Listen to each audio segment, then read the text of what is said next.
Cette imprimante 3D produit un steak végétal entier. La start-up espagnole Novamit vise les gros mangeurs de viande, qui ne peuvent pas faire de compromis sur le goût et la texture de la vraie viande.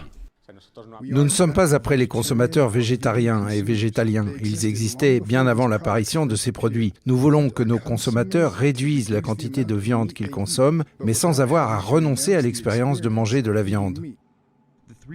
Le steak imprimé en 3D doit tromper tous les sens, le goût, la texture, l'apparence et même l'odeur.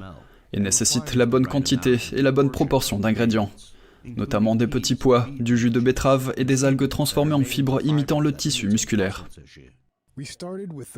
Nous avons commencé par le plus difficile, à savoir la texture. Il est très difficile d'obtenir un paramètre ressemblant à un steak. C'est un paramètre très difficile à atteindre dans l'industrie alimentaire. Nous avons commencé par cela et nous avons réussi. Nous sommes très fiers. Ensuite, il y a les paramètres du goût et de la sensation en bouche. En ce qui concerne ces deux paramètres, nous nous sommes beaucoup améliorés ces derniers temps. Les gens nous affirment donc que nous sommes performants en matière de texture, de goût et de sensation en bouche. L'entreprise mène encore une série de dégustations dans des écoles de cuisine pour recueillir quelques réactions. À l'Institut culinaire de Barcelone, Nouria Zarco a apprécié la texture du produit. J'ai été surprise, je ne m'attendais pas à ça, vu la façon dont ils font les steaks et les ingrédients qu'ils utilisent. La texture est très bien réussie, le goût aussi.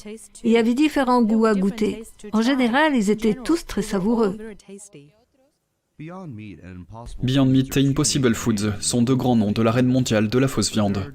Mais des dizaines d'autres marques sont en concurrence sur le marché, dont certaines qui utilisent également des imprimantes 3D. Novamit prévoit que ces steaks soient disponibles dans certains restaurants en Espagne d'ici la fin 2022. Andrew Thomas, NTD News.